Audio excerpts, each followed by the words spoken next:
Environmental health, sustainable development, principles of sustainable development, measures of sustainable development എന്നീ വിഷയങ്ങൾ അടങ്ങുന്നതാണ് ഈ class.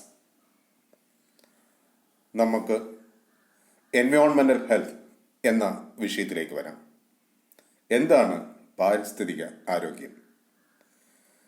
എൻവയോൺമെൻ്റൽ health is the branch of public health concerned with all aspects of the natural and built environment affecting human health. പാരിസ്ഥിതിക ആരോഗ്യം എന്നതുകൊണ്ട് അർത്ഥമാക്കുന്നത് public health, പൊതുജന ആരോഗ്യം എന്നുള്ളതാണ്. പൊതുജനങ്ങളുടെ അല്ലെങ്കിൽ ഒരു ആവാസ വ്യവസ്ഥയിൽ ജീവിക്കുന്ന എല്ലാ ജീവജാലങ്ങളുടെയും ആരോഗ്യം എന്നത് എൻവയോൺമെൻ്റൽ ഹെൽത്തിനെ അടിസ്ഥാനപ്പെടുത്തിയാണ് കണക്കാക്കുന്നത്. മനുഷ്യൻ ഉൾപ്പെടെയുള്ള ജീവജാലങ്ങളെ പ്രകൃതിദത്തമായതും മനുഷ്യനിർമ്മിതവുമായ ആവാസ വ്യവസ്ഥകൾ എങ്ങനെ ബാധിക്കുന്നു, അതിന് ഇടയാക്കുന്ന ഘടകങ്ങൾ എന്തൊക്കെയാണ് തുടങ്ങിയവയാണ് എൻവയോൺമെൻ്റൽ ഹെൽത്ത് എന്ന വിഭാഗത്തിൽ വരുന്നത്. എൻവയോൺമെൻ്റൽ health focused on the natural and built environment for the benefit of human health. നമ്മൾ എൻവയോൺമെൻ്റൽ ഹെൽത്തിനെ കണക്കാക്കുന്നത് അല്ലെങ്കിൽ പാരിസ്ഥിതിക ആരോഗ്യത്തെ മനുഷ്യൻ്റെ സുസ്ഥിരമായിട്ടുള്ള ആരോഗ്യകരമായ അവസ്ഥയെ നിലനിർത്തിക്കൊണ്ടു പോവുക എന്നുള്ള ഉദ്ദേശത്തോടെയാണ്. The major sub disciplines of എൻവയോൺമെൻ്റൽ health R എൻവയോൺമെൻ്റൽ science, then എൻവയോൺമെൻ്റൽ and occupational medicine, toxicology and എപ്പിഡോമോളജി. എൻവയോൺമെൻ്റൽ ഹെൽത്തുമായി ബന്ധപ്പെട്ട് വരുന്ന മറ്റ് ശാസ്ത്രശാഖകളാണ് അല്ലെങ്കിൽ താഴെ പറയുന്ന ശാസ്ത്രശാഖകൾ കൂടി ഉൾപ്പെടുന്നതാണ് എൻവയോൺമെൻ്റൽ ഹെൽത്ത് എന്ന് പറയുന്നത്. അതിൽ പ്രധാനമായും എൻവയോൺമെൻ്റൽ സയൻസ്, പാരിസ്ഥിതിക ശാസ്ത്രം. പാരിസ്ഥിതിക ശാസ്ത്രത്തിൽ പരിസ്ഥിതിയുമായി ബന്ധപ്പെട്ട എല്ലാ വിഷയങ്ങളെക്കുറിച്ച് പഠിക്കുകയും വിലയിരുത്തുകയും അതിൽ നിന്നും പാഠങ്ങൾ ഉൾക്കൊണ്ടുകൊണ്ട് ഡെവലപ്മെൻറ്റുകൾ അല്ലെങ്കിൽ മനുഷ്യനിർമ്മിതമായിട്ടുള്ള ചുറ്റുപാടുകൾ ഉണ്ടാക്കിയെടുക്കുന്നതിനും സഹായിക്കുന്നു. ദെൻ എൻവയോൺമെൻ്റൽ ആൻഡ് ഓക്കുപേഷണൽ മെഡിസിൻ, പാരിസ്ഥിതികവും അതുമായി ബന്ധപ്പെട്ട് പരിസ്ഥിതിയിൽ നിന്നും വേർതിരിച്ചെടുക്കുന്നതും ആയിട്ടുള്ള ഗുണപരമായിട്ടുള്ള മെഡിസിനുകൾ അല്ലെങ്കിൽ ഔഷധങ്ങൾ. ടോക്സിക്കോളജി, പ്രധാനമായിട്ടും മനുഷ്യനിർമ്മിതമായിട്ടുള്ള ടോക്സിനുകൾ പരിസ്ഥിതിയിലേക്ക് എത്തുമ്പോൾ അവയുണ്ടാക്കുന്ന മാറ്റങ്ങൾ അല്ലെങ്കിൽ അവയുണ്ടാക്കുന്ന പ്രത്യാഘാതങ്ങൾ. ആൻഡ് എപ്പിഡോമോളജി, പിന്നീട് ഗുരുതരമായ പ്രത്യാഘാതങ്ങൾ ഉണ്ടാക്കുന്ന രോഗാണുക്കളെക്കുറിച്ചുള്ള പഠനങ്ങൾ. ഇങ്ങനെ ഒരു പരിസ്ഥിതിയിൽ എന്തെല്ലാമുണ്ട് അവയെക്കുറിച്ചെല്ലാം പഠിച്ച് വിലയിരുത്തി മനുഷ്യൻ്റെ അല്ലെങ്കിൽ പ്രകൃതിയുടെ ആരോഗ്യം എങ്ങനെയാണ്, അത് എങ്ങനെ നിലനിർത്തിക്കൊണ്ടു പോകാം, എന്തെല്ലാം പ്രശ്നങ്ങളുണ്ട് തുടങ്ങിയവയൊക്കെയാണ് എൻവയോൺമെൻ്റൽ ഹെൽത്ത് എന്ന വിഷയത്തിൽ വരുന്നത്. വൈ ഇസ് ദ എൻവയോൺമെൻ്റൽ ഇമ്പോർട്ടൻറ്റ് ഫോർ ഹെൽത്ത്? എന്തുകൊണ്ടാണ് എൻവയോൺമെൻ്റ് ആരോഗ്യത്തിന് അല്ലെങ്കിൽ പരിസ്ഥിതിയുടെ ആരോഗ്യം എന്തുകൊണ്ടാണ് ഇത്ര പ്രാധാന്യം അർഹിക്കുന്നത്? We need safe, healthy and supportive environments for good health. മനുഷ്യനെ സംബന്ധിച്ചിടത്തോളം വളരെ സേഫായിട്ടുള്ള, ഹെൽത്തി ആയിട്ടുള്ള, സപ്പോർട്ടീവായിട്ടുള്ള ഒരു ചുറ്റുപാടിൽ മാത്രമേ ആരോഗ്യത്തോടു കൂടി ജീവിക്കാൻ സാധിക്കുകയുള്ളൂ. The environment in which we live is a major detriment of our health and wellbeing. നമ്മൾ ഏത് സാഹചര്യത്തിൽ ജീവിക്കുന്നു എന്നതാണ് നമ്മളുടെ നല്ല ആരോഗ്യത്തെ നിർണ്ണയിക്കുന്നത്. We depend on the environment for energy and the materials needed sustain life. നമ്മൾ നമ്മുടെ ചുറ്റുപാടിൽ നിന്നാണ് നമുക്ക് ആവശ്യമുള്ളതെല്ലാം എടുക്കുന്നത് അല്ലെങ്കിൽ ഉപയോഗിക്കുന്നത്. പ്രധാനമായിട്ടും ക്ലീൻ എയർ, ജീവൻ്റെ അടിസ്ഥാന നിലനിൽപ്പിന് ആവശ്യമായിട്ടുള്ള ശുദ്ധവായു. സേഫ് ഡ്രിങ്കിങ് വാട്ടർ, ധൈര്യസമേതം നമുക്ക് സ്വീകരിക്കാൻ അല്ലെങ്കിൽ കുടിക്കാൻ കഴിയുന്ന ജലത്തിൻ്റെ സാന്നിധ്യം. ന്യൂട്രീഷ്യസ് ഫുഡ്, പോഷക സമൃദ്ധമായ ആഹാരം, സേഫ് പ്ലേസസ് ടു ലീവ്, ഇവയെല്ലാം നമ്മൾക്ക് ലഭിക്കുമ്പോൾ അപകടങ്ങളൊന്നുമില്ലാതെ പേടിയില്ലാതെ ജീവിക്കാൻ കഴിയുന്ന ഒരിടം, ഇതെല്ലാം ചേരുന്നതാണ് നമ്മളുടെ പരിസ്ഥിതി അല്ലെങ്കിൽ നമ്മളുടെ എൻവയോൺമെൻറ്റ് എന്ന് പറയുന്നത്. ഇത്തരം ഒരു എൻവയോൺമെൻറ്റിൽ മാത്രമേ ആരോഗ്യത്തോടു കൂടി ജീവിക്കാൻ സാധിക്കുകയുള്ളൂ. Many aspects of our environment, both built and natural environment, can impact on our health. നമ്മളുടെ ആരോഗ്യത്തെ നിർണ്ണയിക്കുന്നതിൽ പ്രകൃതി ദത്തമായ ചുറ്റുപാടുകളും ബിൽറ്റ്, അതായത് മനുഷ്യനിർമ്മിതമായിട്ടുള്ള ചുറ്റുപാടുകളും നമ്മളുടെ ആരോഗ്യത്തെ നിർണ്ണയിക്കുന്നതാണ്. പ്രകൃതിദത്തമായ ചുറ്റുപാടിൽ നമുക്ക് ശുദ്ധവായുവും ശുദ്ധജലവും സ്വാഭാവികമായിട്ടും ലഭിക്കും. എന്നാൽ പോഷക സമൃദ്ധമായ ആഹാരം ലഭിക്കണമെന്നില്ല. പേടിയോടുകൂടി ജീവിക്കാൻ പറ്റാത്ത സാഹചര്യം ഉണ്ടാകണമെന്നുമില്ല. അപ്പോൾ അതുപോലെ തന്നെ ബിൽറ്റ് എൻവയോൺമെൻറ്റ്, മനുഷ്യനിർമ്മിതമായ ചുറ്റുപാടുകൾ അല്ലെങ്കിൽ മനുഷ്യൻ ധാരാളമായി ഒരുമിച്ച് ജീവിക്കുന്ന ചുറ്റുപാടുകൾ, അവിടെ ഇൻഡസ്ട്രീസ് ഉണ്ടാകും, അപ്പാർട്ട്മെൻറ്റുകളുണ്ടാകും, വ്യാപാര സമുച്ചയങ്ങളുണ്ടാകും, അതുപോലെ തന്നെ ഇവയിൽ നിന്നും ഉൽപ്പാദിപ്പിക്കപ്പെടുന്ന മലിനീകരിക്കപ്പെടുന്ന വസ്തുക്കൾ ചുറ്റുപാടുകളും ഉണ്ടാകും. അപ്പോൾ ഏതൊരു എൻവയോൺമെൻറ്റ് അല്ലെങ്കിൽ ചുറ്റുപാടുകൾ എടുത്താലും ഇത് രണ്ടും നമ്മളുടെ ആരോഗ്യത്തെ അല്ലെങ്കിൽ എൻവയോൺമെൻ്റൽ ഹെൽത്തിനെ ബാധിക്കുന്ന ഘടകങ്ങളാണ്. It is important that we interpret health issues in the wider context of our environment and where we live. അതുകൊണ്ട് തന്നെ നമ്മളുടെ ആരോഗ്യ പ്രശ്നങ്ങൾ, പ്രത്യേകിച്ചും മനുഷ്യൻ്റെ ആരോഗ്യ പ്രശ്നങ്ങൾ നമ്മൾ ജീവിക്കുന്ന ചുറ്റുപാടുകളുമായി ബന്ധപ്പെടുത്തി വേണം നമുക്കുണ്ടാകുന്ന അസുഖങ്ങളും പ്രയാസങ്ങളും ബുദ്ധിമുട്ടുകളും കണ്ടെത്താനും കണക്കിലെടുക്കാനും. അല്ലാതെ നമുക്കുണ്ടാകുന്ന പരിമിതമായ ചുറ്റുപാടുകളിൽ നിന്നുകൊണ്ട് നമ്മളുടെ ആരോഗ്യത്തെ കണക്കാക്കരുത് എന്നാണ് അതിൻ്റെ അർത്ഥം. ഇനി സസ്റ്റൈനബിൾ ഡെവലപ്മെൻറ്റ് എന്ന വിഷയത്തിലേക്ക് വരാം. എന്താണ് സുസ്ഥിര വികസനം? The term sustainable development became fashionable in the 1980s in both the World Conservation Strategy and the book entitled Our Common Future, known as Brundtland Report in 1987. 1980-കളിലാണ് സുസ്ഥിര വികസനം എന്ന കാഴ്ചപ്പാട് യുണൈറ്റഡ് നേഷൻ്റെ നേതൃത്വത്തിൽ രൂപപ്പെടുന്നതും യുണൈറ്റഡ് നേഷൻ തന്നെ രൂപപ്പെടുത്തിയതുമായിട്ടുള്ള ബ്രണ്ട്ലാൻഡ് റിപ്പോർട്ടിൽ സുസ്ഥിര വികസനം എന്ന ആശയം കൊണ്ടുവരുന്നത്. 1987 ബ്രണ്ട്ലാൻഡ് റിപ്പോർട്ട് എന്ന ആശയം യുണൈറ്റഡ് നേഷൻസ് രൂപപ്പെടുത്തി പ്രസിദ്ധീകരിക്കുന്നത്.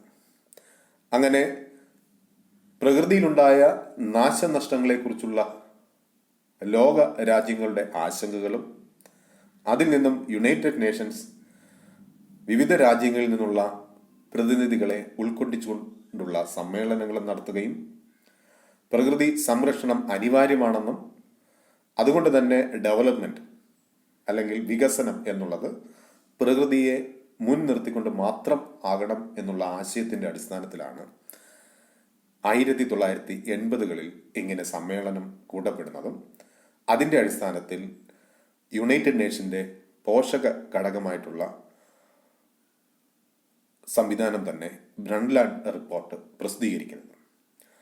These two publications have led a detailed discussions over the implications of sustainable development for academic inquiry, policy making and action.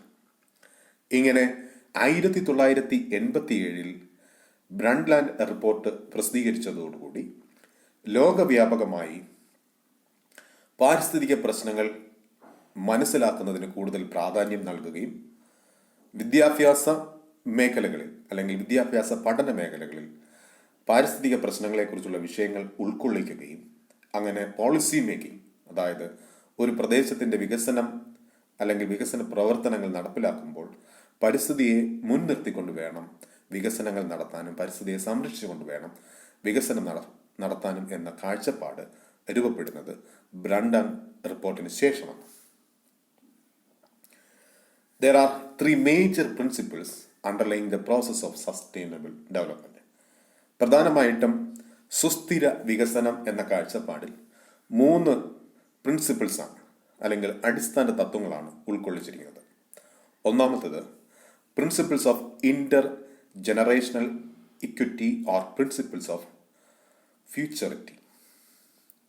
Inter generational equity or principles of futurity എന്നതുകൊണ്ട് അർത്ഥമാക്കുന്നത് ഒരു തലമുറയിൽ നിന്നും അടുത്ത തലമുറയിലേക്ക് നമ്മൾ നമ്മളുടെ പ്രകൃതിയെ അല്ലെങ്കിൽ നമ്മുടെ ചുറ്റുപാടിനെ അല്ലെങ്കിൽ നമ്മുടെ ഭൂമിയെ അടുത്ത തലമുറയ്ക്ക് കൈമാറുമ്പോൾ നമ്മൾ ഉപയോഗിച്ചത് എന്താണെന്നോ ആ ഉപയോഗിച്ച് തീർക്കാതെ അല്ലെങ്കിൽ നഷ്ടപ്പെടുത്താതെ അത് അടുത്ത തലമുറയ്ക്ക് അവരുടെ അവകാശത്തിനായി അവരുടെ ഉപയോഗത്തിനായി കൈമാറുക അല്ലെങ്കിൽ നഷ്ടപ്പെടുത്താതെ കൈമാറുക എന്നുള്ളതാണ് പ്രിൻസിപ്പിൾസ് ഓഫ് ഫ്യൂച്ചറിറ്റി എന്നതുകൊണ്ട് അർത്ഥമാക്കുന്നത്. This principle is to ensure that in considering any human activity, one has to consider the effect it might have on future generation to meet their needs. ഈ പ്രിൻസിപ്പിൾ നേരത്തെ സൂചിപ്പിച്ചതുപോലെ one has to consider the effects it might have on future generations. നമ്മൾ ചെയ്യുന്ന അല്ലെങ്കിൽ നമ്മൾ പ്രകൃതിയിൽ ഇടപെടുന്നത് മൂലമുണ്ടാകുന്ന പ്രശ്നങ്ങളൊന്നും തന്നെ പ്രകൃതിക്ക് ദോഷകരമാകാതെ അതിനെ അതുപോലെ നിലനിർത്തിക്കൊണ്ട് വരും തലമുറയ്ക്ക് കൈമാറേണ്ട ഉത്തരവാദിത്വം ഇന്നത്തെ തലമുറയ്ക്ക് ഉണ്ട് എന്നതാണ് ആദ്യത്തെ പ്രിൻസിപ്പിൾ കൊണ്ട് ഉദ്ദേശിക്കുന്നത്. ഇവിടെ ആതിരപ്പള്ളി വാട്ടർഫാളിൻ്റെ ഒരു ചിത്രമാണ് കൊടുത്തിരിക്കുന്നത്. ആതിരപ്പള്ളി എന്നുള്ളത് നമ്മളെ സംബന്ധിച്ചിടത്തോളം, പ്രത്യേകിച്ച് കേരളീയരെ സംബന്ധിച്ചിടത്തോളം ഇത് കണ്ടിട്ടുള്ളവർക്കറിയാം അതിൻ്റെ മനോഹരമായിട്ടുള്ള ആ ഒരു ദൃശ്യം. സിനിമകളിൽ പോലും വന്നിട്ടുള്ള ധാരാളം സിനിമകൾക്ക് പ്രാധാന്യം അല്ലെങ്കിൽ സിനിമകളിൽ ഉൾക്കൊള്ളിച്ചിട്ടുള്ള ഒരു പ്രദേശമാണ് ആതിരപ്പള്ളി എന്ന് പറയുന്നത്. ആതിരപ്പള്ളിയിൽ എല്ലാ ഗവൺമെൻറ്റുകളും വരുമ്പോഴേക്കും ആതിരപ്പള്ളിയിൽ ഡാം നിർമ്മിക്കുന്നതിനെ സംബന്ധിച്ച് ആവശ്യങ്ങൾ അല്ലെങ്കിൽ അതിനെക്കുറിച്ച് അഭിപ്രായങ്ങൾ ഉയരാറുണ്ട്. ഈ ഡാമിനെ എതിർത്തുകൊണ്ട് ധാരാളം എതിരഭിപ്രായങ്ങളും രൂപപ്പെടാറുണ്ട്. നമ്മളുടെ പ്രധാനമായിട്ട് കാഴ്ചയ്ക്ക് ഭംഗി തരുന്ന പ്രകൃതി ഉണ്ട് അല്ലെങ്കിൽ പ്രകൃതി വിഭവങ്ങളുണ്ട്. അതിനെ അതുപോലെ നിലനിർത്തി കൊണ്ടുപോയാൽ അല്ലെങ്കിൽ നിലനിർത്തിയാൽ മാത്രമേ നമ്മൾ ഇന്നലെ ആസ്വദിച്ച ആ ആസ്വാദനം നാളത്തെ തലമുറയ്ക്ക് കൊടുക്കാൻ പറ്റും. അപ്പോൾ ഇങ്ങനെയുള്ള ഈ പ്രദേശത്ത് ഒരു ഡാം നിർമ്മിക്കുമ്പോൾ ഇവിടെ താമസിക്കുന്ന ധാരാളം ജനവിഭാഗങ്ങളുണ്ട്. ഇവിടെ മാത്രം കാണപ്പെടുന്ന സസ്യങ്ങളുണ്ട്. ഈ പുഴയിൽ മാത്രം കാണപ്പെടുന്ന മത്സ്യങ്ങളുണ്ട്. മറ്റ് ജന്തുജാലങ്ങളുണ്ട്. അപ്പോൾ നമ്മളൊരു വികസന പ്രവർത്തനം നടത്തുമ്പോൾ അത് നമ്മൾക്ക് പരിമിതമായ അല്ലെങ്കിൽ നമുക്ക് വൈദ്യുതി ഉൽപ്പാദിപ്പിക്കുക എന്ന ലക്ഷ്യം മാത്രമാണ് അവിടെ ഉദ്ദേശിക്കുന്നത്. എന്നാൽ ഇതുമൂലം ഉണ്ടാകുന്ന പ്രത്യാഘാതങ്ങൾ, നാശനഷ്ടങ്ങൾ ഒന്നും തന്നെ നമുക്ക് തിരിച്ചെടുക്കാൻ അല്ലെങ്കിൽ വീണ്ടും പുനഃക്രമീകരിച്ച് കൊണ്ടുവരാൻ സാധിക്കുന്നതല്ല. അപ്പോൾ ആദ്യത്തെ പ്രിൻസിപ്പിൾ ഉദ്ദേശിക്കുന്നത് നമ്മളുടെ പ്രവർത്തനം അല്ലെങ്കിൽ ഹ്യൂമൻ ആക്ടിവിറ്റി കൊണ്ടുണ്ടാകുന്ന ഇന്നത്തെ പ്രവർത്തനങ്ങൾ ഫ്യൂച്ചറിന് അല്ലെങ്കിൽ വരുന്ന തലമുറയ്ക്ക് അല്ലെങ്കിൽ ദോഷകരമായി ബാധിക്കാതെ അവർക്ക് കൂടി പ്രയോജനപ്പെടുന്ന ഇടപെടൽ മാത്രം ഉണ്ടാകണം എന്നതാണ് പ്രിൻസിപ്പിൾസ് ഓഫ് ഫ്യൂച്ചറിറ്റി എന്നതുകൊണ്ട് ഇവിടെ അർത്ഥമാക്കുന്നത്. Then principles of social justice, അതായത് this is concerned with the present generation where poverty found to be the principal cause of degradation. Social justice എന്നതുകൊണ്ട് അർത്ഥമാക്കുക എല്ലാവർക്കും തുല്യത.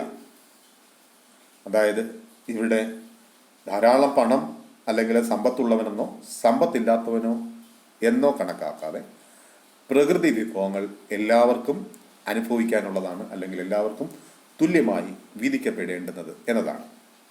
Sustainable development calls for an evenly exercised control over the distribution of resource, keeping in mind the basic need of common aspiration. ഇവിടെ സുസ്ഥിര വികസനം സാധ്യമാകണമെന്നുണ്ടെങ്കിൽ എല്ലാ വിഭാഗം ജനങ്ങൾക്കും പ്രകൃതി വിഭവങ്ങൾ തുല്യമായി വീതിക്കപ്പെടണം. തുല്യമായി വീതിക്കപ്പെട്ടില്ല എന്നുണ്ടെങ്കിൽ ഇത്തരം വിഭവങ്ങൾക്ക് വേണ്ടി സമരങ്ങൾ ഉണ്ടാവുകയും അല്ലെങ്കിൽ അതിനു വേണ്ടിയിട്ട് ആക്രമണപരമായിട്ടുള്ള പ്രവർത്തനങ്ങൾ സംഘടിപ്പിക്കപ്പെടുകയും അത് പലപ്പോഴും യുദ്ധത്തിലേക്കോ അല്ലെങ്കിൽ പിടിച്ചടക്കൽ പോലെയുള്ള പ്രത്യാഘാതങ്ങളിലേക്കോ നയിക്കും. ഇവിടെ 2 ചിത്രങ്ങൾ കൊടുത്തിട്ടുണ്ട്. ഇത് വാസ്കോഡ ഗാമയുടെ ചിത്രമാണ്. വലതുവശത്ത് ഈ കാണുന്നത് വാസ്കോഡ ഗാമ കപ്പലിറങ്ങിയ കാപ്പാട് കടപ്പുറമാണ്. അപ്പോൾ ഈ ഒരു ചരിത്രം നമുക്ക് അറിയാം. ഈ ചരിത്രത്തിൽ വാസ്കോഡ ഗാമ നമ്മളുടെ പ്രദേശത്തേക്ക് വരുന്നത് പ്രകൃതിയിൽ സമ്പന്നമായ, ലോകത്തിൽ തന്നെ സമ്പന്നമായിട്ടുള്ള ധാരാളം റിസോഴ്സുകളുള്ള ഒരു പ്രദേശം എന്ന് കേട്ടറിഞ്ഞിട്ടാണ്. അപ്പോൾ ഇവിടേക്ക് വരുന്ന വാസ്കോഡ ഗാമ ഇവിടെ നിന്നും യൂറോപ്യൻ രാജ്യങ്ങൾക്ക് ആവശ്യമായിട്ടുള്ള കുരുമുളകും ഇഞ്ചി, ഏലം തുടങ്ങിയ പ്രകൃതി വിഭവങ്ങൾ വ്യാപകമായി അവിടേക്ക് കൊണ്ടുപോവുകയും കച്ചവടം നടത്തുക എന്നുള്ള ലക്ഷ്യത്തോടു കൂടിയാണ് വരുന്നത്. പതുക്കെ പതുക്കെ കച്ചവടം അധിനിവേശത്തിലേക്ക് കടക്കുകയും മറ്റ് ബ്രിട്ടീഷ് പോലെയുള്ള അല്ലെങ്കിൽ മറ്റ് വിവിധ രാജ്യങ്ങളിലെ ആളുകൾ നമ്മളിലേക്ക് എത്തിപ്പെടുകയും അത് പിന്നീട് റിസോഴ്സിന്റെ ചൂഷണത്തിന് ഇടയാക്കുകയും ചെയ്തിട്ടുണ്ട്. ഇതാണ് ചരിത്രം എന്ന് പറയുന്നത്. അപ്പോൾ ഇത് സോഷ്യൽ ജസ്റ്റിസിന് എതിരാണ്, തുല്യതയ്ക്ക്, സാമൂഹ്യ നീതിക്ക് എതിരാണ്. ഇപ്പോഴും അങ്ങനെയുള്ള ചൂഷണങ്ങൾ ധാരാളം നമ്മളുടെ ചുറ്റുപാടിൽ നടക്കുന്നുണ്ട്. അതുകൊണ്ട് അത്തരം ചൂഷണങ്ങൾക്ക് എതിരെ അല്ലെങ്കിൽ ചൂഷണങ്ങൾ നടക്കാതിരിക്കുക എന്നുള്ളതാണ് സസ്റ്റൈനബിൾ ഡെവലപ്മെന്റ് പ്രിൻസിപ്പിളിൽ വരുന്ന പ്രിൻസിപ്പിൾസ് ഓഫ് സോഷ്യൽ ജസ്റ്റിസ് എന്നതുകൊണ്ട് അർത്ഥമാക്കുന്നത്. അടുത്ത മറ്റൊരു പ്രധാനപ്പെട്ട പ്രിൻസിപ്പിൾസ് ആയിട്ട് കണക്കാക്കുന്നത് principles of trans frontier responsibility എന്നതാണ്. Wherever possible the impacts of any human activity should not involve any geographical displacement of environmental hazards that will remain uncompensated. That is, transfrontier pollution must be identified and controlled. Transfrontier responsibility എന്നുള്ളത് കൊണ്ട് അർത്ഥമാക്കുന്നത് ഒരു പ്രദേശത്ത് ഉൽപ്പാദിപ്പിക്കപ്പെടുന്ന അല്ലെങ്കിൽ ഉണ്ടാക്കപ്പെടുന്ന മാലിന്യങ്ങൾ അല്ലെങ്കിൽ മലിന വസ്തുക്കൾ മറ്റൊരു പ്രദേശത്തിന് ദോഷകരമായി ബാധിക്കാൻ പാടില്ല. അതൊരു പ്രദേശമാകാം, ഒരു സംസ്ഥാനമാകാം, ഒരു രാജ്യമാകാം, ഒരു ഭൂഖണ്ഡമാകാം. അപ്പോൾ നമ്മളുടെ വീട്ടിൽ ഉണ്ടാക്കപ്പെടുന്ന അല്ലെങ്കിൽ നമ്മളുടെ ചുറ്റുപാടും ഉണ്ടാക്കപ്പെടുന്ന മാലിന്യങ്ങളുടെ പ്രശ്നങ്ങൾ അല്ലെങ്കിൽ മലിന വസ്തുക്കളുടെ ദോഷഫലങ്ങൾ തൊട്ടപ്പുറത്തുള്ള രാജ്യത്തിനോ സംസ്ഥാനത്തിനോ വീടിനോ പ്രദേശത്തിനോ ബാധിക്കാതെ അവനവൻ തന്നെ ഉണ്ടാക്കുന്ന പ്രശ്നങ്ങൾ അവിടെ തന്നെ പരിഹരിക്കണം, അല്ലെങ്കിൽ മറ്റുള്ളവർക്ക് ദോഷകരമായി ബാധിക്കാൻ പാടില്ല എന്നുള്ളതാണ് ട്രാൻസ് ഫ്രോണ്ടിയർ റെസ്പോൺസിബിലിറ്റി എന്ന് പറയുന്നത്.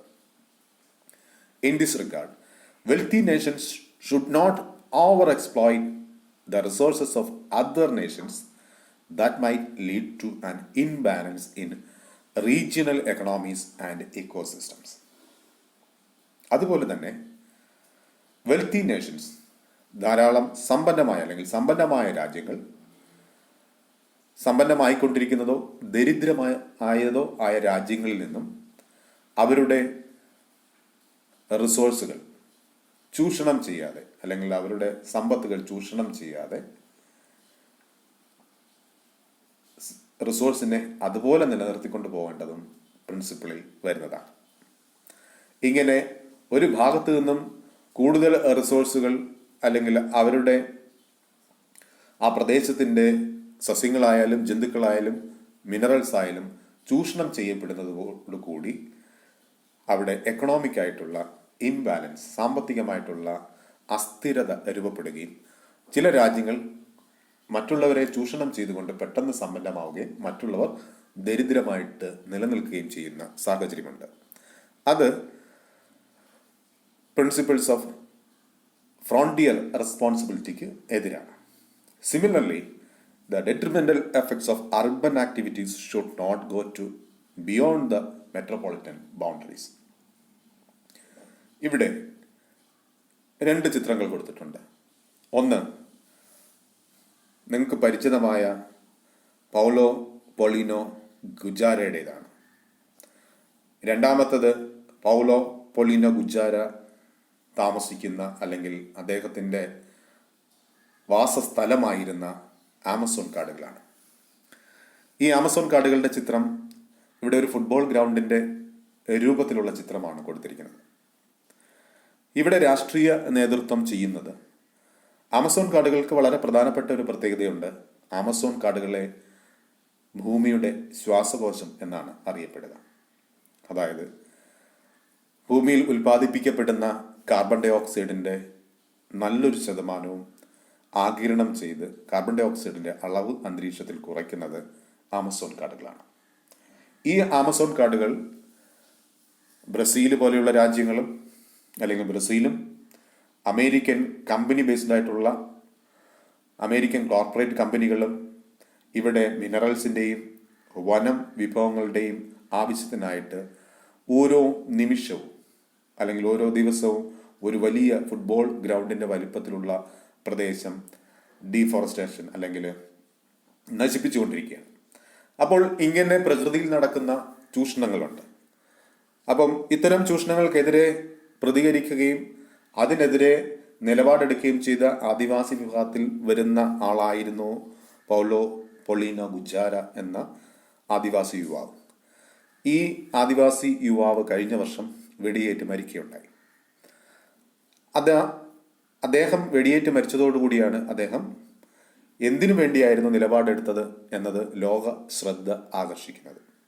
അപ്പോൾ ഒരു പ്രദേശത്തെ അല്ലെങ്കിൽ ഒരു രാജ്യത്തിൻ്റെ സമ്പത്ത് ചൂഷണം ചെയ്ത് വേറൊരു രാജ്യം അല്ലെങ്കിൽ കോർപ്പറേറ്റ് കമ്പനികൾ അല്ലെങ്കിൽ കോർപ്പറേറ്റ് സ്ഥാപനങ്ങൾ ധാരാളം വിഭവ സമാഹരണം നടത്തി ധനം സമാഹരിക്കുമ്പോൾ അവിടെ ഇക്വാളിറ്റിയിൽ വ്യത്യാസം ഉണ്ടെങ്കിൽ സാമൂഹ്യ നീതി ലംഘിക്കപ്പെടുകയാണ് ചെയ്യുന്നത്.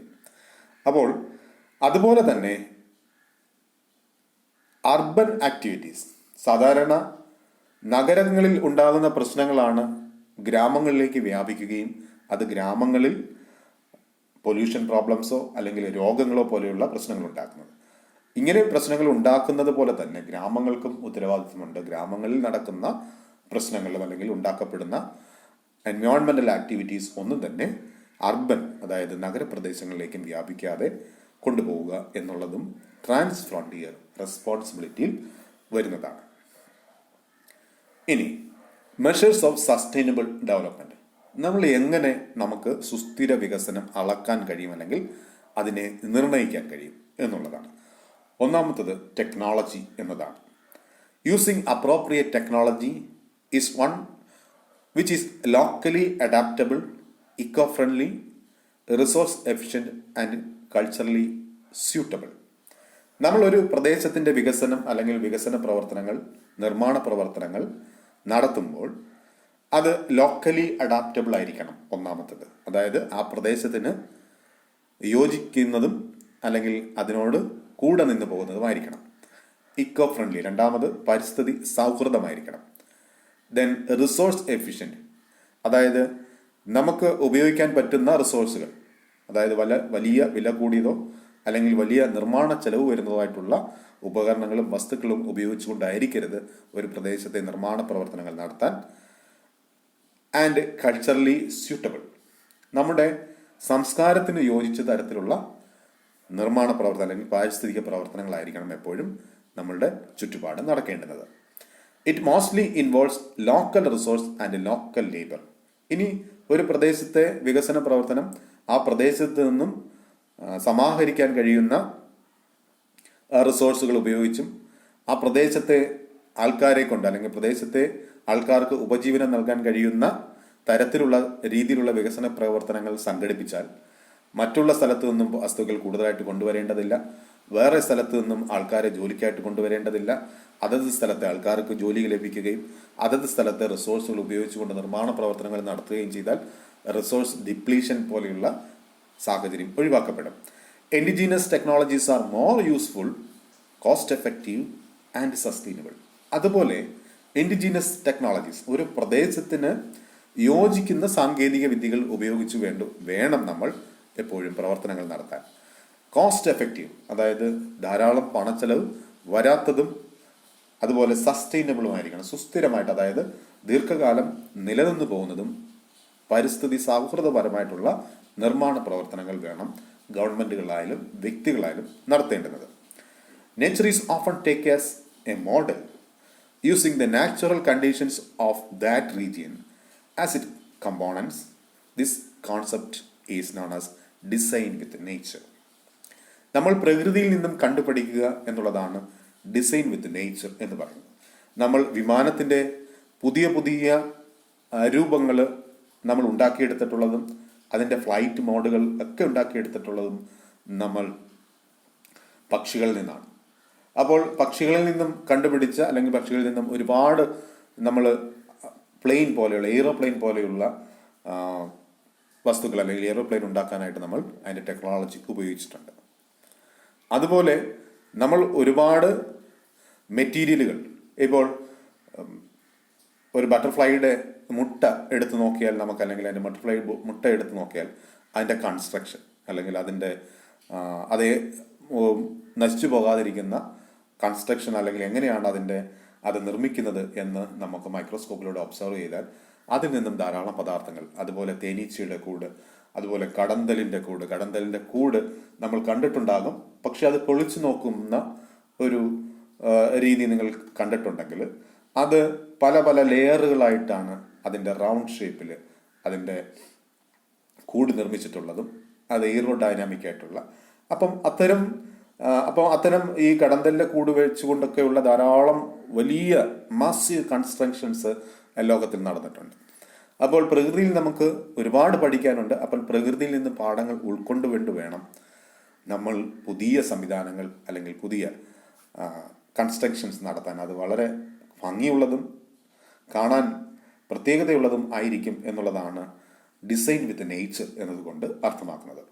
The technology should use less of resources and should produce minimum waste. ഇങ്ങനെ വളരെ കുറച്ച് പരിമിതമായിട്ടുള്ള അല്ലെങ്കിൽ ആവശ്യമുള്ള പദാർത്ഥങ്ങൾ കൊണ്ട് മാത്രം നമ്മൾ ഒരു കൺസ്ട്രക്ഷൻ അല്ലെങ്കിൽ ഡെവലപ്മെൻറ്റ് നടത്തുകയും മിനിമം വേസ്റ്റ്, ഉൽപ്പാദിപ്പിക്കപ്പെടുന്ന വേസ്റ്റിൻ്റെ അളവ് കുറച്ച് കൊണ്ടുവരികയും ചെയ്യുക എന്നുള്ളതാണ് ടെക്നോളജി ഫോർ സസ്റ്റൈനബിൾ ഡെവലപ്മെൻറ്റ് എന്നതുകൊണ്ട് അർത്ഥമാക്കുന്നത്.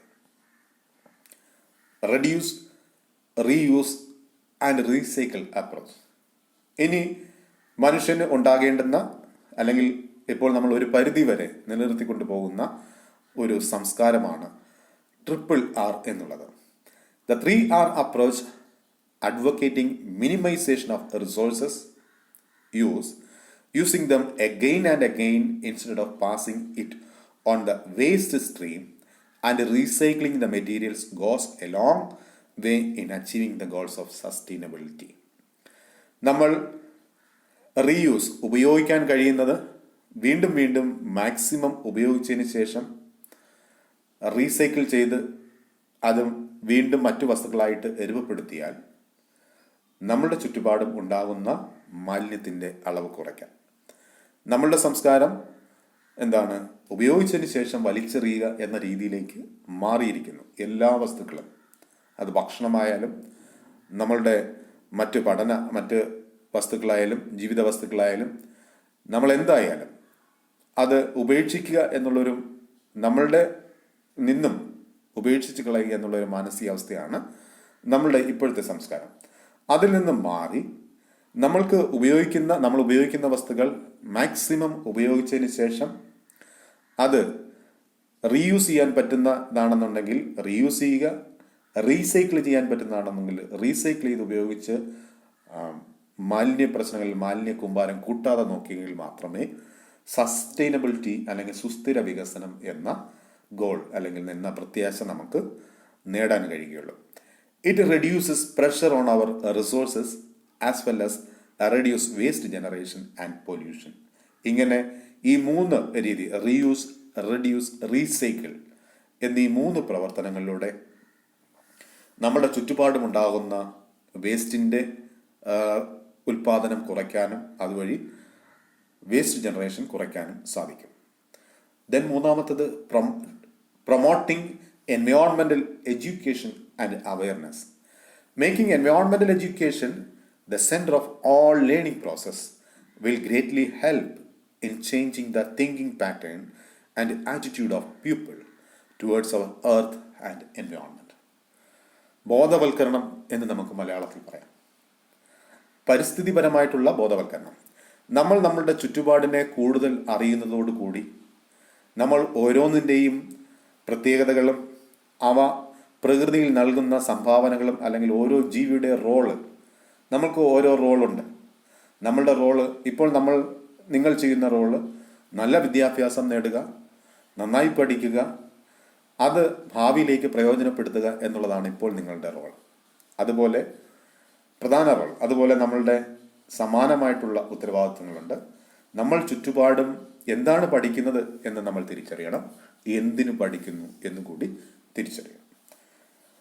അപ്പോൾ പ്രത്യേകിച്ച് സുവോളജി പഠിക്കുന്ന ഒരു വിദ്യാർത്ഥിയെ സംബന്ധിച്ചിടത്തോളം ജീവജാലങ്ങളെക്കുറിച്ച് കൂടുതൽ മനസ്സിലാക്കാനുള്ള സിലബസുകളും അതിനുള്ള ക്ലാസ്സുകളുമാണ് നിങ്ങൾക്ക് ലഭിക്കുക. അപ്പോൾ ഓരോ ജീവിയുടെയും റോൾ അല്ലെങ്കിൽ എന്താണ് ഒരു ആവാസ വ്യവസ്ഥയിൽ അവ നിർവഹിക്കുന്ന ജോലി, അതുമൂലം നമുക്ക് എന്തൊക്കെ ഗുണങ്ങളുണ്ടാകുന്നു, പ്രകൃതിയിൽ എന്തെല്ലാം മാറ്റങ്ങളുണ്ടാകുന്നു തുടങ്ങിയവ മനസ്സിലാക്കി പ്രകൃതിയിലേക്ക് കൂടുതൽ ഇറങ്ങിച്ചെല്ലാനും അല്ലെങ്കിൽ കൂടുതൽ മനസ്സിലാക്കാനും നിങ്ങൾ സുവോളജി എന്ന് പറയുന്ന പഠന മേഖലയിൽ നേടേണ്ടുന്ന പ്രാഥമിക വിദ്യാഭ്യാസം അതാണ്. അപ്പോൾ നമ്മൾ പ്രകൃതിയെ കൂടുതൽ മനസ്സിലാക്കുമ്പോൾ, നമ്മളെപ്പോലെ ജീവിക്കാൻ എല്ലാ ജീവജാലങ്ങൾക്കും അവകാശമുണ്ടെന്ന് തിരിച്ചറിയുമ്പോൾ നമ്മൾ കൂടുതൽ അവെയറാകുന്ന അല്ലെങ്കിൽ കൂടുതൽ ശ്രദ്ധാലുക്കളാവുകയും നമ്മൾ കൂടുതൽ പ്രകൃതിജന്യമായ അല്ലെങ്കിൽ പ്രകൃതിയോട് ഇണങ്ങി ജീവിക്കാനുള്ള ഒരു മാനസികാവസ്ഥയിൽ എത്തിച്ചേരുകയും ചെയ്യും. ഇത് നമ്മൾക്ക് സ്വയം ഉണ്ടാക്കിയെടുക്കാൻ പറ്റുന്ന ഒന്ന് മാത്രമല്ല, അത് നമ്മളുടെ തിരിച്ചറിവിലൂടെ അല്ലെങ്കിൽ വിദ്യാഭ്യാസത്തിലൂടെ വേണം നമ്മൾ അത് തിരിച്ചറിയാൻ. Introducing subject right from the school stage will inculcate a feeling of belongingness to earth in small children. കുട്ടികളായിരിക്കുമ്പോൾ തന്നെ നിങ്ങളെ ക്യാമ്പുകളിലും അല്ലെങ്കിൽ പ്രകൃതി പഠനത്തിനായിട്ടും സൂ പോലെയുള്ള സ്ഥലങ്ങളിലോ വനങ്ങളിലോ ഒക്കെ ധാരാളമായിട്ട് യാത്രകൾ നടത്തുന്ന ശീലമുണ്ട്. ഇത് പ്രകൃതി പഠനം നടത്തുക എന്നതിലുപരി പ്രകൃതിയെക്കുറിച്ച് കൂടുതൽ മനസ്സിലാക്കുക, നമ്മൾ എന്താണ്, പ്രകൃതി എന്താണ്, പ്രകൃതി ഇല്ലാതെ നമുക്ക് ജീവിക്കാൻ കഴിയില്ല എന്നുള്ള തിരിച്ചറിവ് ഉണ്ടാക്കുക എന്നുള്ള ലക്ഷ്യത്തോടു കൂടിയാണ്. Earth thinking will gradually get incorporated in our thinking and action which will greatly help in transforming our lifestyle to sustainable ones. ഭൂമിയെക്കുറിച്ച് ചിന്തിക്കുന്നതിലൂടെ നമ്മൾ ഭൂമിയെ സംരക്ഷിക്കേണ്ടതിലും നമ്മൾ ചുറ്റുപാടും സംരക്ഷിക്കപ്പെടേണ്ടുന്നതിലും എന്നുള്ള ഒരു മാനസിക അവസ്ഥയിലേക്ക് എത്തിച്ചേരാൻ കഴിയും. അങ്ങനെ കൂടി നമ്മൾ എത്തിച്ചേർന്നെങ്കിൽ മാത്രമേ സുസ്ഥിര വികസനം എന്ന വികസന കാഴ്ചപ്പാട് സാധ്യമാകുകയുള്ളൂ. Then resource utilisation as per carrying capacity. Any system can sustain a limited number of organisms on a long-term basis, which is known as its carrying capacity. ഒരു ആവാസ വ്യവസ്ഥയ്ക്ക് ദീർഘകാലം അതിൽ ജീവിക്കുന്ന ജീവജാലങ്ങളെ യാതൊരു പ്രശ്നവും കൂടാതെ നിലനിർത്തിക്കൊണ്ടു പോകാൻ കഴിയുമെങ്കിൽ ആ ആവാസ വ്യവസ്ഥയെ അതിൻ്റെ ക്യാരിയിങ് കപ്പാസിറ്റി എന്ന് പറയും. അതായത് സംരക്ഷിച്ച് ഒരു ആവാസ വ്യവസ്ഥയ്ക്ക് അതിൽ ജീവിക്കുന്ന ജീവജാലങ്ങളെ അസുഖങ്ങളോ നഷ്ടങ്ങളോ ഒന്നുമില്ലാതെ നിലനിർത്തിക്കൊണ്ടു പോകാനുള്ള കഴിവ് ഉണ്ടായിരിക്കുക. ആവശ്യത്തിന് റിസോഴ്സ്, ആവശ്യത്തിന് ജലം, വായു, ഭക്ഷണം, ലൈഫ് നിർമ്മിച്ചു കൊണ്ടുപോകാൻ അല്ലെങ്കിൽ ജീവിതം തുടർന്നു കൊണ്ടുപോകാൻ ആവശ്യമുള്ള ചുറ്റുപാട്, ഇവയൊക്കെ ഉണ്ടായിരിക്കുമ്പോഴാണ് ഒരു ഇക്കോസിസ്റ്റം ക്യാരിയിങ് കപ്പാസിറ്റി എന്ന തലത്തിലേക്ക് എത്തുക.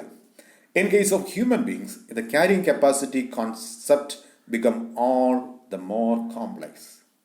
മനുഷ്യനൊഴിച്ച് ബാക്കി എല്ലാ ജീവജാലങ്ങളും എണ്ണത്തിൽ പെരുകുകയോ അനാവശ്യമായിട്ട് ഭക്ഷണം അല്ലെങ്കിൽ റിസോഴ്സ് ഉപയോഗിക്കുകയോ ചെയ്യുന്ന രീതിയില്ല.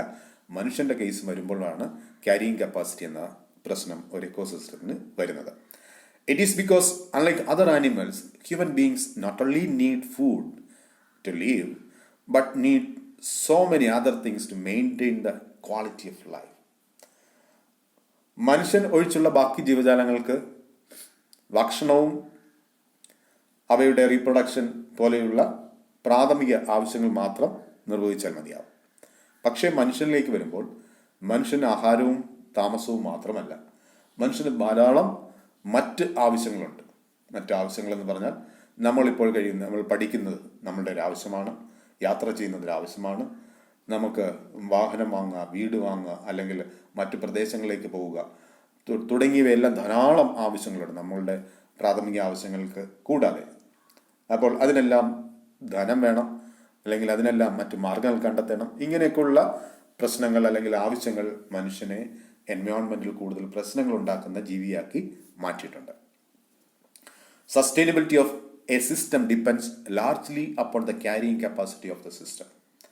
ഇനി സുസ്ഥിര വികസനം എന്നുള്ളത് ഒരു സിസ്റ്റത്തിൻ്റെ ക്യാരിയിങ് കപ്പാസിറ്റിക്കും അനുസൃതമാണ്. അതായത് ക്യാരിയിങ് കപ്പാസിറ്റി എന്ന് ഞാൻ നേരത്തെ സൂചിപ്പിച്ചത് ഒരു ആവാസ വ്യവസ്ഥയ്ക്ക് ഉൾക്കൊള്ളാൻ കഴിയുന്ന ജീവജാലങ്ങൾ അല്ലെങ്കിൽ പ്രകൃതി വിഭവങ്ങൾ. അപ്പോൾ ഒരു ആവാസ വ്യവസ്ഥയ്ക്ക് ഉൾക്കൊള്ളാൻ കഴിയുന്ന രീതിയിലുള്ള വികസന പ്രവർത്തനങ്ങളും അല്ലെങ്കിൽ ആ രീതിയിലുള്ള ജീവജാലങ്ങളുടെ എണ്ണത്തിലുള്ള പെരുകലും കുറയലും ആണെങ്കിൽ മാത്രമേ സസ്റ്റൈനബിൾ ഡെവലപ്മെന്റ് സാധ്യമാവുകയുള്ളൂ. If the carrying capacity of a system is crossed, say by over exploitation of a resource, എൻവയോൺമെന്റൽ degradation starts and continues till it reaches a point of no return. ഇനി ഒരു സിസ്റ്റത്തിന്റെ ക്യാരിയിങ് കപ്പാസിറ്റി ക്രോസ് ചെയ്യുക എന്നതുകൊണ്ട് അർത്ഥമാക്കുന്നത് over exploitation of a resource, പ്രകൃതി വിഭവങ്ങൾ അമിതമായി ചൂഷണം ചെയ്യപ്പെടുന്നതിലൂടെ ഒരു സിസ്റ്റത്തിൻ്റെ ക്യാരിയിങ് കപ്പാസിറ്റി, അതായത് ഒരു വനപ്രദേശമാണെന്നുണ്ടെങ്കിൽ വനപ്രദേശം തടിക്ക് വേണ്ടി മാത്രം നമ്മൾ ചൂഷണം ചെയ്യുകയാണെന്നുണ്ടെങ്കിൽ ആ വനത്തെ ആശ്രയിച്ച് ജീവിക്കുന്ന ജീവജാലങ്ങളുണ്ട്, അന്തരീക്ഷത്തിലുള്ളവയുണ്ട്, മരങ്ങളിൽ ജീവിക്കുന്നവയുണ്ട്, മണ്ണിൽ ജീവിക്കുന്നവയുണ്ട്.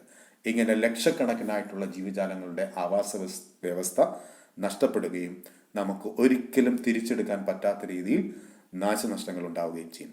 ഇപ്പം നമ്മുടെ നാട്ടിലൊക്കെ കാണുന്ന പ്ലാന്റേഷൻസുകളുണ്ട്, റബ്ബർ പ്ലാന്റേഷൻസ്, യൂക്കാലിപ്റ്റസ് പ്ലാന്റേഷൻസ്, തേക്ക് പ്ലാന്റേഷൻസ് തുടങ്ങിയവ. അപ്പം മോണോ ക്രോപ്പുകൾ എന്ന് പറയുന്നത് എക്കോസിസ്റ്റത്തിന് സംഭവിച്ചിട്ടുള്ള വലിയ പ്രശ്നങ്ങൾ ദൂരവ്യാപകമായിട്ട് 10-50 വർഷമായിട്ട് നമ്മുടെ കേരളത്തെ പോലുള്ള സംസ്ഥാനത്ത് പ്ലാന്റേഷനുകൾ, റബ്ബർ പ്ലാന്റേഷൻ പോലെയുള്ള പ്ലാന്റേഷനുകൾ വന്നതോടുകൂടി ആവാസ വ്യവസ്ഥ നമുക്ക് തിരിച്ചെടുക്കാൻ പറ്റാത്ത അവസ്ഥയിൽ രൂപമാറ്റപ്പെട്ടിട്ടുണ്ട്. അല്ലെങ്കിൽ പ്രകൃതിയെ നമുക്കിനി അവിടെ തിരിച്ചെടുക്കുക പ്രായോഗികമായി ബുദ്ധിമുട്ടാണ്.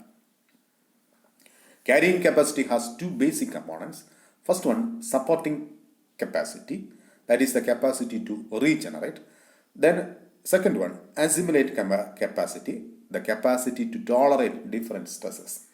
ഇനി ക്യാരിയിങ് കപ്പാസിറ്റി, അതായത് നിലനിർത്തിക്കൊണ്ടു പോകാനുള്ള കഴിവ് അല്ലെങ്കിൽ ഉൾക്കൊള്ളാനുള്ള കഴിവ് എന്നുള്ളതാണ് ക്യാരിയിങ് കപ്പാസിറ്റി എന്നുകൊണ്ട് അർത്ഥമാക്കുന്നത്.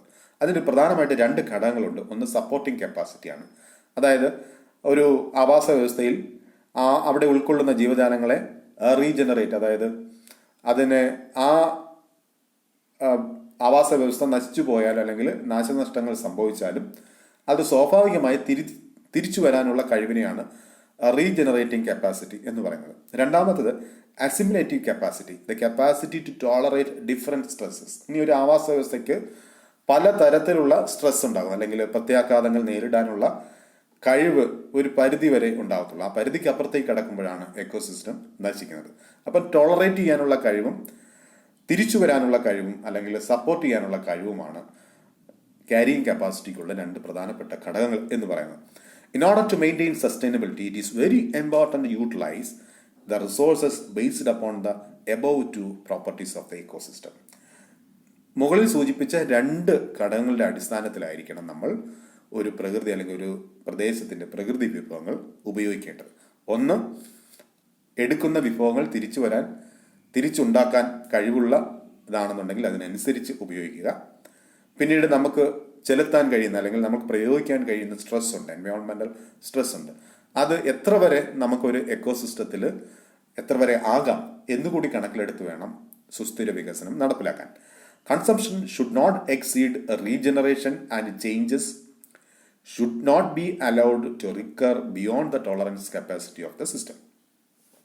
അതുപോലെ റീജനറേറ്റ് ചെയ്യാൻ പറ്റാത്ത, അതായത് പ്രകൃതിക്ക് സ്വാഭാവികമായി തിരിച്ചു വരാൻ പറ്റാത്ത രീതിയിലുള്ള എക്സ്പ്ലോയിറ്റേഷൻ അല്ലെങ്കിൽ നമ്മൾ അവയുടെ ഉപയോഗം ഒരു പ്രദേശത്തും ഒരു റിവറാകാം. ഇപ്പം കേരളത്തിലെ റിവറിനെ സംബന്ധിച്ചിടത്തോളം നമ്മൾ 44 പുഴകളിൽ നിന്നും മണൽ വാരിയതിന് ശേഷം ഇപ്പോൾ പുഴയിൽ മണലില്ലാത്തപ്പോൾ നമുക്കിപ്പോൾ മണൽ വാരൽ പൂർണ്ണമായിട്ടും നിരോധിച്ചിരിക്കുകയാണ്. അപ്പോൾ ഇവിടെ നോക്കുക, നമുക്ക് പുഴയിൽ നിന്നും വാരാൻ പറ്റുന്നത് എന്തായിരുന്നു, എത്ര വാരാമായിരുന്നു എന്നൊക്കെ നമ്മൾ നേരത്തെ ചിന്തിച്ചിരുന്നെങ്കിൽ നമ്മൾ ഇപ്പോഴും ആവശ്യത്തിന് പുഴയിൽ മണൽ കണ്ടേനെ. അതുപോലെ മരങ്ങളുടെ കാര്യമുണ്ട്, ഭക്ഷ്യവസ്തുക്കളുടെ കാര്യങ്ങളുണ്ട്, അല്ലെങ്കിൽ വനവിഭവങ്ങളുണ്ട്. പിന്നീട് നമുക്കിപ്പോൾ ഖനന പ്രവർത്തനങ്ങളുണ്ട്. എല്ലാ പ്രവർത്തനങ്ങളും ഇപ്പോൾ നടക്കുന്ന ഖനന പ്രവർത്തനങ്ങളുണ്ട്. പാറ പൊട്ടിക്കൽ പോലെയുള്ള ഇതെല്ലാം നമുക്ക് ആവശ്യമാണ്. എന്നിരുന്നാൽ തന്നെയും ആവശ്യത്തിന് എവിടെയൊക്കെ നിന്നൊക്കെ പൊട്ടിക്കാം, എത്ര വരെ പൊട്ടിക്കാം എന്നൊന്നും യാതൊരു നിയന്ത്രണവും ഇല്ലാതെയാണ് അത്തരം റിസോഴ്സുകൾ ഉപയോഗിക്കുക. ഇവിടെ നോക്കുക, 2019 ഗ്ലോബൽ പോപ്പുലേഷന്റെ കണക്കാണ്. 3 രാജ്യങ്ങളുടെ കണക്കാണ് ഇതിനകത്ത് കൊടുത്തിരിക്കുന്നത്. ഇന്ത്യയുടെ പോപ്പുലേഷൻ 2019 136.64 2021 ആയപ്പോൾ അത് 138 കോടി ജനങ്ങളായിട്ടുണ്ട്. നമ്മൾ ചൈനയുമായിട്ട് താരതമ്യം ചെയ്യുമ്പോൾ 2019 കണക്കനുസരിച്ച് ചൈനയും ഇന്ത്യയുമായിട്ടുള്ള ജനസംഖ്യയിലുള്ള വ്യത്യാസം എന്ന് പറയുന്നത് 3 കോടി ജനങ്ങളുടെ, 3.5 കോടി ജനങ്ങളുടെ, 3.5 കോടിയില്ല 3 കോടി ജനങ്ങളുടെ വ്യത്യാസം മാത്രമേ ഉള്ളൂ. അപ്പോൾ 2021 ശേഷം 23 അല്ലെങ്കിൽ നമ്മൾ ഇപ്പോൾ തന്നെ അത് ക്രോസ് ചെയ്തിരിക്കുന്നു. എന്നിരുന്നാൽ തന്നെ 2030 ആകുമ്പോഴേക്കും അല്ലെങ്കിൽ 2028 ആകുമ്പോഴേക്കും ലോക ജനസംഖ്യയിൽ ഇന്ത്യ ഒന്നാമതെത്തിയിരിക്കും. അതിന് തൊട്ട് താഴെ യുണൈറ്റഡ് സ്റ്റേറ്റ്സിന്റെ ജനസംഖ്യ കൊടുത്തിട്ടുണ്ട്, 32.6 കോടിയാണ്. അപ്പോൾ ലോകത്തെ റിസോഴ്സ് കൈകാര്യം ചെയ്യപ്പെടുന്ന അതിസമ്പന്നമായ രാജ്യങ്ങളുണ്ട്. ആ രാജ്യത്ത് നിന്ന് ഏറ്റവും കൂടുതൽ സമ്പന്നരായിട്ടുള്ള വ്യക്തികളും താമസിക്കുന്നത്. അപ്പോൾ ലോകത്തെ തന്നെ സമ്പത്ത് ചൂഷണം ചെയ്തുകൊണ്ട് ഉപയോഗിച്ച് സമ്പന്നമായിട്ടുള്ള രാജ്യങ്ങളും ദരിദ്രമായിട്ടുള്ള നമ്മളെ പോലുള്ള രാജ്യങ്ങൾ നമ്മളുടെ രാജ്യത്തുള്ള റിസോഴ്സുകൾ ഉപയോഗിക്കുന്നതിലുപരി അമിതമായി ഉപയോഗിക്കേണ്ടെന്ന് വരുന്ന ഒരു സാഹചര്യത്തിലേക്ക് നമ്മളെ ജനസംഖ്യാ വർധനവ് എത്തിക്കുന്നുണ്ട്. അപ്പോൾ ഇത് വളരെ പ്രധാനപ്പെട്ട ഒരു ചൂണ്ടുപലകയാണ്.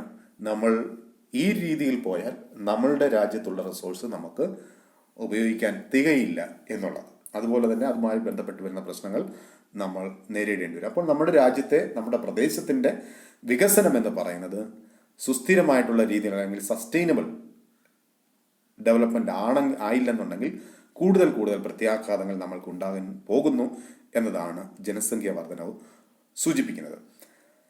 അവസാനത്തേത്, 5-ാമത്തേതായി improving quality of life including social, cultural and economic dimensions.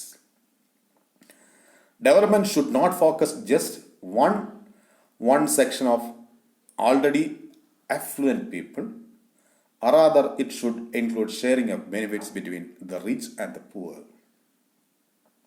ഇന്ത്യയിൽ തന്നെ അതിസമ്പന്നരായിട്ടുള്ള ആൾക്കാരുടെ എണ്ണം എടുത്തു നോക്കുകയാണെങ്കിൽ അത് 10-14 ആയിരിക്കും. ലോകത്തിൽ തന്നെ അതിസമ്പന്നരായിട്ടുള്ള രാജ്യങ്ങളുടെ അല്ലെങ്കിൽ ആൾക്കാരുടെ പേരെടുത്താൽ അത് നമ്മളുടെ രാജ്യത്തെ 1-2 പേര് ഉണ്ടാകും. നോക്കുക, നമ്മുടെ രാജ്യത്തെ അതിസമ്പന്നരായിട്ടുള്ള ആൾക്കാർ 10-ൽ താഴെയോ അല്ലെങ്കിൽ 20-ൽ താഴെയോ ആണ്. നമ്മളെ സംബന്ധിച്ചിടത്തോളം 136 കോടി ജനങ്ങൾ ജീവിക്കുന്ന ഒരു രാജ്യമാണ്. അപ്പോൾ സമ്പത്ത് എന്ന് പറയുന്നത്, അല്ലെങ്കിൽ സമ്പത്ത്, പ്രകൃതി വിഭവങ്ങൾ, പ്രകൃതിയിലുള്ള എല്ലാ മനുഷ്യൻ ഉൾപ്പെടെയുള്ള എല്ലാ ജീവജാലങ്ങൾക്കും വേണ്ടിയുള്ളതാണ്. അത് ഒരു വിഭാഗം ജനങ്ങൾക്കായിട്ട് മാത്രം കേന്ദ്രീകരിക്കപ്പെടുന്നതോ ഉപയോഗിക്കപ്പെടുന്നതോ സോഷ്യൽ ജസ്റ്റിസിന് എതിരാണ്. The tribal, ethnic people and their cultural heritage should also be concerned. അതുപോലെ തന്നെ ആദിവാസി വിഭാഗങ്ങളുണ്ട്, അവരുടെ അതുപോലെ തന്നെ എത്നിക് പീപ്പിൾ, സാംസ്കാരികപരമായിട്ടോ അല്ലെങ്കിൽ സംസ്കാരപരമായിട്ടോ വേറിട്ട് നിൽക്കുന്ന ആളുകളുണ്ട്. അവരുടെ കൾച്ചറൽ ഹെറിറ്റേജ്, അവരുടെ സമ്പത്ത്, അവരെ സംരക്ഷിക്കാൻ മാത്രം. അപ്പോൾ ഇങ്ങനെ പാർശ്വവൽക്കരിക്കപ്പെടുന്ന എന്നുള്ളതാണ് ഇതിൽ നിന്നും അർത്ഥമാക്കുന്നത്. അതായത് പാർശ്വവൽക്കരിക്കപ്പെടുക എന്നുള്ളത് കൊണ്ട് അർത്ഥമാക്കുന്നത് മാറ്റി നിർത്തപ്പെടുക എന്നുള്ളതാണ്. അതായത് ഒരു റിസോഴ്സ് അല്ലെങ്കിൽ വിഭവത്തിൽ നിന്നും അതിൻ്റെ ഉപയോഗത്തിൽ നിന്നും അത് ലഭിക്കേണ്ടതിൻ്റെ ആവശ്യകതയിൽ നിന്നും അല്ലെങ്കിൽ ലഭിക്കാത്ത രീതിയിൽ മാറ്റപ്പെടുന്നതിനെയാണ് പാർശ്വവൽക്കരിക്കപ്പെടുക എന്നുള്ളത്. നമ്മളെ കേരളത്തെ സംബന്ധിച്ചിടത്തോളം വളരെ പ്രധാനപ്പെട്ട ഒരു ഇഷ്യൂ ഉണ്ടായിരുന്നു. അട്ടപ്പാടി മേഖലയിൽ ജീവിക്കുന്ന ആദിവാസികൾക്ക് അവിടെയുള്ള കുഞ്ഞുങ്ങൾ ധാരാളമായിട്ട് മാൽന്യൂട്രീഷൻ വഴി മരണപ്പെടുന്നു എന്നുള്ളത്. അപ്പോൾ കേരളത്തെ പോലുള്ള ഒരു സംസ്ഥാനത്തെ സംബന്ധിച്ചിടത്തോളം ധാരാളം പ്രകൃതി വിഭവങ്ങളാൽ സമ്പന്നമായിട്ടുള്ള പ്രദേശത്ത് പോലും ചില ഇടങ്ങളിലെങ്കിലും ആവശ്യത്തിന് ഭക്ഷണം കിട്ടാതെ അല്ലെങ്കിൽ നല്ല ഭക്ഷണം കിട്ടാതെ ആ കുഞ്ഞുങ്ങൾ മരിക്കപ്പെടുന്നു അല്ലെങ്കിൽ മരണപ്പെട്ടു പോകുന്നു എന്നുള്ളത്. അത് എത്യോപ്യയുമായിട്ടോ ഒക്കെ നമുക്ക് കമ്പയർ ചെയ്ത് രാഷ്ട്രീയവൽക്കരിക്കപ്പെട്ട വിഷയങ്ങളുണ്ട് അതിനകത്ത്. അപ്പോൾ അത് എന്തുമാകട്ടെ, റിസോഴ്സുകൾ അല്ലെങ്കിൽ പ്രകൃതി വിഭവങ്ങൾ ആദിവാസികളായാലും മറ്റ് ഏത് വിഭാഗത്തിൽപ്പെട്ട ജനങ്ങളായാലും എല്ലാവർക്കും തുല്യമായി അല്ലെങ്കിൽ പോലും എല്ലാവർക്കും ലഭ്യമാക്കേണ്ടതിൻ്റെ ഉത്തരവാദിത്തം സസ്റ്റൈനബിൾ ഡെവലപ്മെന്റ് കൊണ്ട് അർത്ഥമാക്കുന്നുണ്ട്. അതുപോലെ തന്നെ നമ്മളുടെ കൾച്ചറൽ ഹെറിറ്റേജ്, നമ്മളുടെ സാംസ്കാരികപരമായിട്ടുള്ള റിസോഴ്സുകളുണ്ട്. അപ്പോൾ സാംസ്കാരികപരമായിട്ടുള്ള റിസോഴ്സുകൾ കൂടി സംരക്ഷിച്ചുകൊണ്ട് വേണം നമ്മളുടെ സസ്റ്റൈനബിൾ ഡെവലപ്മെന്റ് നടപ്പിലാക്കാൻ. Population growth should be stabilised. Population growth നേരത്തെ സൂചിപ്പിച്ചതുപോലെ നമ്മൾ സ്റ്റെബിലൈസ് ചെയ്യേണ്ടതിൻ്റെ ആവശ്യകതയും ഉണ്ട്. അതായത് അധികമായി നമുക്ക് അല്ലെങ്കിൽ നമ്മുടെ ഇന്ത്യ പോലൊരു രാജ്യത്ത് ഉൾക്കൊള്ളാൻ പറ്റാത്ത രീതിയിലേക്ക് പോപ്പുലേഷൻ എക്സ്പ്ലോഷൻ സംഭവിച്ചുകൊണ്ടിരിക്കുന്ന ഈ സാഹചര്യത്തിൽ നമ്മളെ സംബന്ധിച്ചിടത്തോളം ഏറ്റവും അവെയർ ആയിരിക്കേണ്ടുന്ന, ഏറ്റവും സൂക്ഷ്മമായി റിസോഴ്സുകൾ ഉപയോഗിക്കേണ്ടുന്ന ഒരു തലത്തിലേക്ക് നമ്മളെ എത്തിച്ചിട്ടുണ്ട്. അതുകൊണ്ട് തന്നെ സസ്റ്റൈനബിൾ ഡെവലപ്മെന്റ് അല്ലെങ്കിൽ നമ്മളുടെ വികസന പ്രവർത്തനങ്ങളെല്ലാം തന്നെ ഇത്തരത്തിൽ പ്രകൃതിയെ അറിഞ്ഞുകൊണ്ടായിരിക്കണം എന്നുള്ളതാണ് ഇതുകൊണ്ട് അർത്ഥമാക്കുന്നത്. ഇങ്ങനെ ഈ ഒരു പാഠം നിങ്ങൾക്ക് എൻവയോൺമെന്റൽ മൂവ്മെന്റ് എന്ന് പറയുന്ന മോഡ്യൂളിന്റെ തുടക്കത്തിൽ ഉൾക്കൊള്ളിച്ചിരിക്കുന്നതാണ്. എൻവയോൺമെന്റൽ ഹെൽത്ത് ആൻഡ് സസ്റ്റൈനബിൾ ഡെവലപ്മെന്റ് എന്നുള്ളത്. ഇത് പ്രകൃതി പഠനവുമായിട്ട് ബന്ധപ്പെട്ട് കുട്ടികളിൽ അവയർനെസ് ഉണ്ടാക്കുക എന്ന ലക്ഷ്യത്തോടു കൂടിയാണ് ഇത്തരം മോഡ്യൂളുകൾ നിങ്ങളിലേക്ക് എത്തിക്കാനായിട്ട് ശ്രമിക്കുന്നത്. അപ്പോൾ ഇതുമായിട്ട് ബന്ധപ്പെട്ടുള്ള ചോദ്യങ്ങൾ നമുക്ക് 2 ചോദ്യങ്ങളാണ് വരിക. വാട്ട് ഈസ് എൻവയോൺമെന്റൽ ഹെൽത്ത് എന്നുള്ള 2 മാർക്ക് ചോദ്യം വരും. അതിനുശേഷം വാട്ട് ഈസ് സസ്റ്റൈനബിൾ ഡെവലപ്മെന്റ് എന്നുള്ള 2 മാർക്ക് ചോദ്യം ചോദിക്കാം. അതോടൊപ്പം തന്നെ what is sustainable development, what are the basic principles of sustainable development എന്നുള്ളൊരു ചോദ്യം രണ്ടും കൂടി ഒരുമിച്ച് ചേർത്ത് 4 മാർക്ക് ചോദ്യമായിട്ടും ഈ ഒരു പാഠഭാഗത്തിൽ നിന്നും പ്രധാനപ്പെട്ട 2 ചോദ്യങ്ങൾ നിങ്ങൾക്ക് പ്രതീക്ഷിക്കാവുന്നതാണ്. അപ്പോൾ ഇത്രയുമാണ് ഈ ഒരു പാഠഭാഗത്തിൽ ഉൾക്കൊള്ളിച്ചിരിക്കുന്ന വിശദാംശങ്ങൾ. ഇതുമായി ബന്ധപ്പെട്ട സംശയങ്ങൾ നമുക്ക് അടുത്ത ക്ലാസ്സിൽ നിങ്ങൾ ചോദിച്ച് ഉറപ്പുവരുത്തേണ്ടതാണ്. Thank you.